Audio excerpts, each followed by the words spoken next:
So I say if not snapshot is empty. So we check if it's not true, so our snapshot is not empty. So this means that we have something and we are going to show it to our user. I'm going to go through our snapshot because our snapshot can contain, let's go here, will contain all these documents here, all these users, which are currently for our case, it's just a document for Firebase. So we are going to go through all these documents. So I say for user dictionary in snapshot, and we say documents, and we are going to say here let user dictionary is equal to our user dictionary here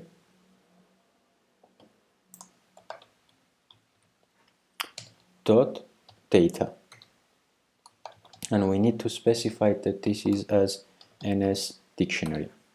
So let's open our Firestore again. So we access this for each of these data, which is in our case user. We get all the data and we specify that this is an NS data. So we have all this JSON3 there. Okay, so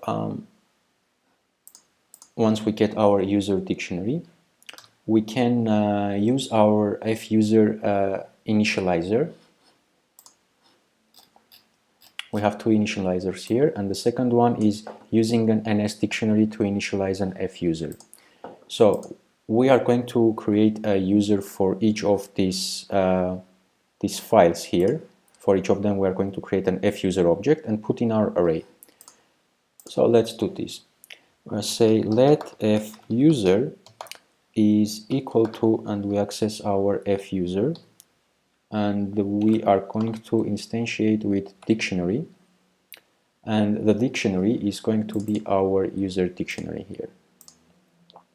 So this way we get a user, and then we want to add this user to our table view here. In order to do this, we need to add them to our arrays that hold the information for our table view. But there is one but here. We don't want to show our current user here. So there is no point for our current user to see himself here and then start chatting with himself. So we are going to check if the user we just created from this dictionary is our current user or no. So we say if fuser, the one here, and then we access the object ID of our fuser, and we say not equals, and then we access our fuser.current, not fuser class, and we say current ID, which remember this returns the object ID of the user that is currently logged into our application, and we compare it to our user that we just created. So if it's not the same user, we want to say self.all users append our fuser object that we just created. Right? As simple as that. Now let's remove these extra lines here. Then once we add all our users to our all users array, we want to split them nicely into this section so we group them somehow together. But we're going to write the code here, split two groups. For now, I'm going to skip this section, so we just want to make sure that we got all the things back. What I want to do here is to refresh my table view. We say self.tableview.reload data. Also, I want to say progress.hud.dismiss, in case if we have the loading screen there, we want to get rid of it. So this is the short version of our load function. We are going to add this split group thing later on. What I want to do is in my view.didLoad, I want to call my load users. I'm going to pass kcity here. Alright, so as soon as I open my view here, I want to load the users, which contains with search parameter my city.